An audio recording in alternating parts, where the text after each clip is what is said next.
J'ai transféré les données mesurées par mon smartphone sur mon ordinateur portable. Et maintenant, je souhaiterais les afficher sur un tableur grapheur. Je vais vous montrer comment faire avec un tableur grapheur scientifique, Lattice Pro, ou alors généraliste, qui sera LibreOffice. Je commence par ouvrir le logiciel Lattice Pro et je crée deux variables à partir du tableur. La première variable est le temps, puisque j'ai mesuré au cours du temps une grandeur. La deuxième variable, ici, est la valeur mesurée par l'accéléromètre. Je la note AZ. Puisque ce n'est pas une accélération au sens physique du terme, je préfère ne pas écrire d'unité.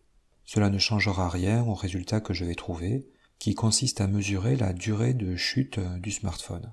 Il me faut maintenant transférer les données en direction de Lattice Pro.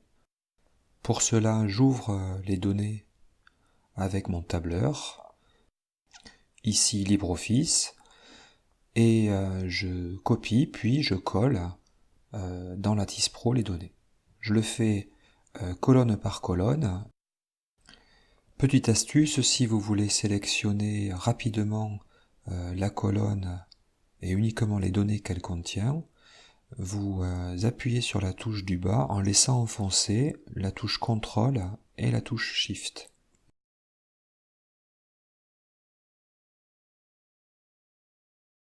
Les données sont maintenant présentes dans le tableur, je vais les afficher sur le grapheur. Pour cela, j'affiche les courbes sur le panneau latéral à gauche et je fais glisser chaque courbe sur l'axe correspondant. Ici, la valeur AZ, je la glisse sur l'axe des ordonnées et le temps, je le glisse en dessous de l'axe des abscisses.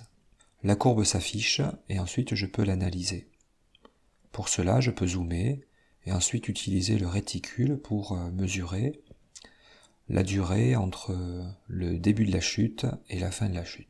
J'obtiens ici par différence une durée de chute de 0,403 secondes. Je profite de cette fin de vidéo pour vous montrer comment afficher directement à partir de LibreOffice. Le fichier est donc ouvert avec le tableur LibreOffice et ensuite je vais sélectionner les colonnes qui m'intéressent pour créer un diagramme qui sera un nuage de points au format XY. Une fois le graphique affiché, la difficulté souvent est de zoomer dans la zone qui nous intéresse. Pour ma part, je souhaite zoomer sur un intervalle de temps très particulier. Je vais donc modifier l'échelle automatique de l'axe des abscisses en sélectionnant l'axe des abscisses, clic droit, format de l'axe. Je décoche l'option automatique et je règle les valeurs minimales et maximales de façon à me placer dans l'intervalle de temps sur lequel je souhaite observer le graphique.